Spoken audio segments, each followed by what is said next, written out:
ल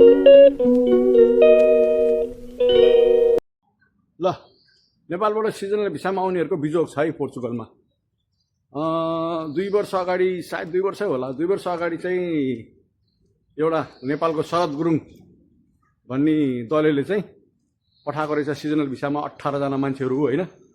भन्ने बेलामा त 3 महिनामा कागज हुन्छ, 4 महिनामा कागज हुन्छ, 3 वटा ट्याक्स रिभ्यू हुन्छ, 6 वटा ट्याक्स रिभ्यू हुन्छ भन्दै 1 वर्षसम्म भयो है, कागज भएन। अब अहिले उनीहरू काम गर्नेहरू काम गरिरहेकै छन्, काम नपाएको होइन, काम चाहिँ पाइरहेछ। तर अहिले अन्तिम अहिले आएर चाहिँ 2026 मा आएर उनीहरूलाई कन्ट्री आउट दियो होइन। अब कारण चाहिँ सिजनल भिसा हो। सिजनल भिसा भनेको सिजनमा काम गर्ने, सिजन सिद्धियो घर फर्केर जाने होइन। दलले चाहिँ कागज बन्छ भनेर झुलाउँदा आज उहाँहरूलाई चाहिँ घर जाने चिठी दिएको छ होइन। यदि तपाईँहरू पनि यही शरद गुरुङको मार्फतबाट आउँदै हुनुहुन्छ भने विचार गर्नुहोस् है।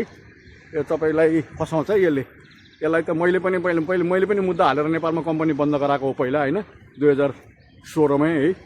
यो 1 नम्बरको फटा दले हो यो होइन। यसले फेरि तपाईँहरूलाई श्रम स्वीकृति गराउँछ, व्यक्तिगत श्रम स्वीकृति गराउँछ।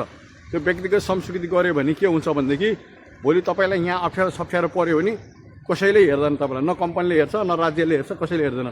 त्यो भनेको भोलि परदेशमा गएर तपाईँलाई तलमाथि पर्यो केही पर्यो भने त्यसको सम्पूर्ण जिम्मा मै लिन्छु भनेर कागज गरेको हुन्छ त्यहाँ होइन। त्यो भनेको व्यक्तिगत संस्कृति गर्ने नै होइन, कसैले पनि नगर्नु होला व्यक्तिगत संस्कृति है।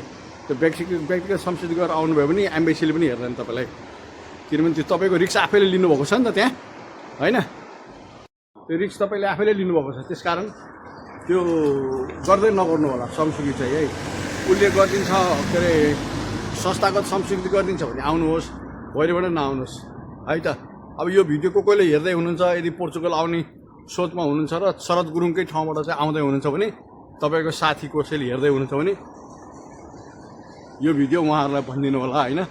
शरद गुरुङकोबाट आउने हो भने तपाईँहरू डुब्नुहुन्छ यहाँ, किनभने शरद गुरुङले पहिला पनि धेरै डुबाउँछ। शरद गुरुङले भिसा निकाल्छ ननिकाल्ने होइन, तर शरद गुरुङले जहाँ ल्याउँछ नि त्यो कम्पनीले काम दिँदैन। उनीहरूले त्यो सबै नक्कली कम्पनी गर्ने हो, नक्कली कम्पनीको कागज किन्ने हो, कन्ट्याक्ट किन्ने हो, ल्याउने हो।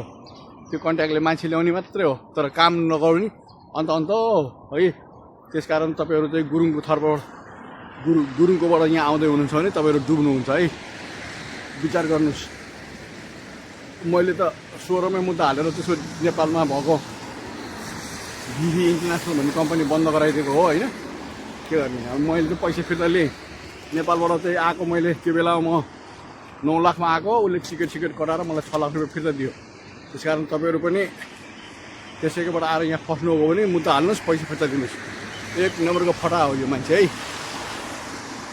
ल मैले भन्ने यति हो। अब तपाईँले जे गर्नुपर्छ गर्नुहोस्। यदि तपाईँहरू शरद गुरुङकोबाट आउँदै हुनुहुन्छ भने तपाईँहरू डुब्नुहुन्छ। यसले सबै नक्कली कागज बनाएर पठाउँछ होइन। यहाँ काम चाहिँ पाउँदैन है, उसले पठाउने काम मात्रै हो। यहाँ उसले जुन कम्पनीमा पठाउँछ त्यो कम्पनीमा तपाईँलाई कामै दिँदैन है त साथीहरू। ल